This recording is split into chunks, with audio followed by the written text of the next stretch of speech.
O Brasil começou a ser julgado nesta quinta-feira na Corte Interamericana de Direitos Humanos no Chile. Nosso país pode ser condenado por violações contra comunidades quilombolas no Maranhão. A acusação remonta a um fato de mais de 40 anos. Durante a construção do Centro de Lançamento de Foguetes de Alcântara, que fica no norte do estado do Maranhão. Perceba ali, Alcântara fica bem pertinho de São Luís, só separada da Baía de São Marcos. Nós temos algumas imagens também do Centro de Lançamento de Foguetes. Os estudos para a construção começaram em 1982 e a inauguração da base foi no ano seguinte. Comunidades quilombolas teriam sido retiradas da região sem a garantia de novos títulos de propriedade, sem serem consultadas sobre a desapropriação da área e com impacto à história e à cultura local. No site do Centro de Lançamento está a informação de que o local foi escolhido após cuidadosa análise. Um dos representantes brasileiros é o ministro da Advocacia Geral da União, Jorge Messias, e é com ele que nós começamos agora ao vivo, direto do Chile. Ministro, boa noite, muito obrigado pela sua participação aqui no nosso CNN Prime Time. O senhor fez a defesa do Brasil nesta quarta-feira diante da Corte Interamericana de Direitos Humanos. Qual foi a defesa? E pergunto também, a decisão da Corte é vinculante? Quer dizer, vai ter que ser seguida em outras discussões desse mesmo formato? Boa noite, Márcio. Uma alegria estar aqui participando essa noite com você e a Basília.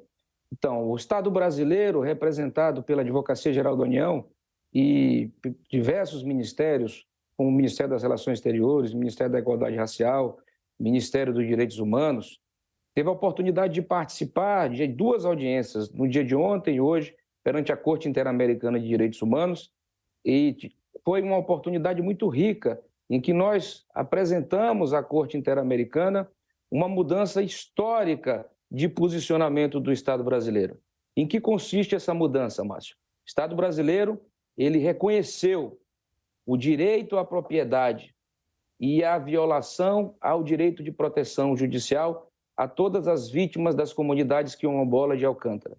Nós reconhecemos a violação ao pleno exercício de direito de propriedade e também a proteção judicial, e por essa razão, o Estado brasileiro pediu formalmente, de forma oficial, desculpas às vítimas das comunidades quilombolas de Alcântara. Lembrando que em Alcântara nós temos uma das maiores comunidades quilombolas do Brasil. E apresentamos, em nome do Estado brasileiro, o nosso firme compromisso de pleno atendimento aos anseios legítimos, históricos, daquelas comunidades.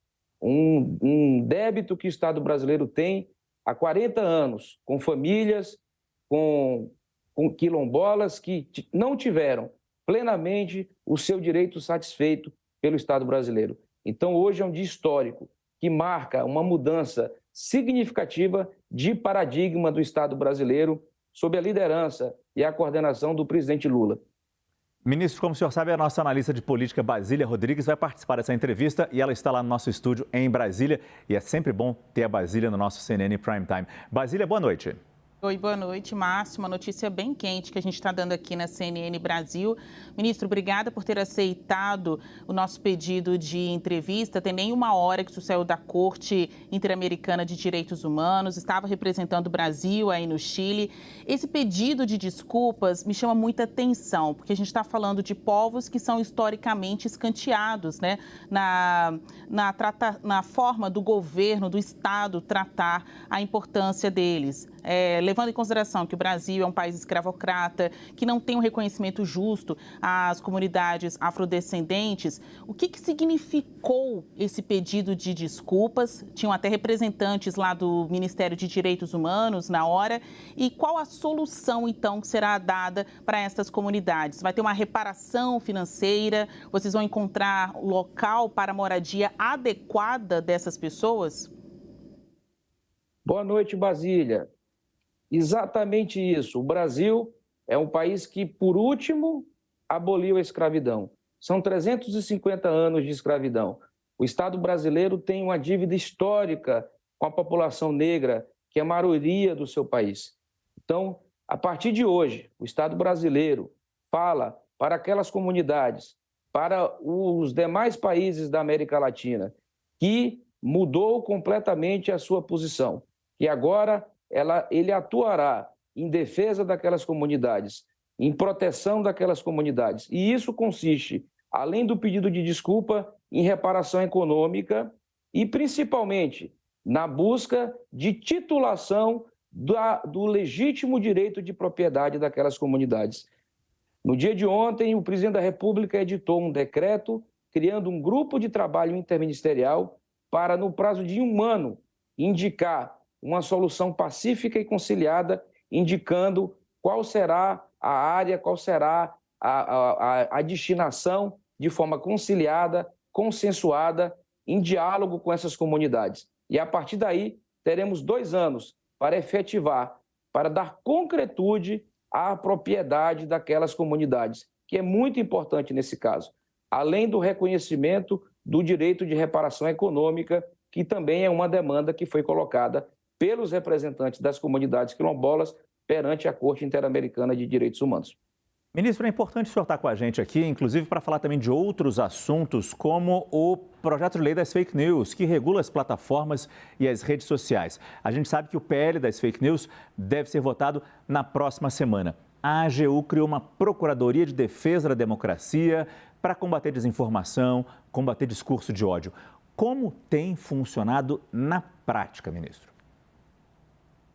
Ô, Márcio, a AGU criou a Procuradoria Nacional de Defesa da Democracia antes dos atos do dia 8 de janeiro. Nós, naquele momento, ainda durante a transição, já tínhamos um diagnóstico muito claro de que as fake news, de que a desinformação, ela corrói a confiança da sociedade nos poderes constituídos, no Estado brasileiro. Então, a Procuradoria Nacional da Defesa da Democracia nasce exatamente nesse contexto, no contexto de proteger a integridade das nossas políticas públicas, para que a população possa ter acesso aos seus direitos sem ser manipulada, sem ser enganada. Eu quero aqui lembrar os tristes episódios que a população brasileira presenciou no período do governo anterior. E aqui eu me refiro ao caso da pandemia da Covid-19, em que as vacinas foram contestadas por intermédio de um sofisticado sistema de desinformação.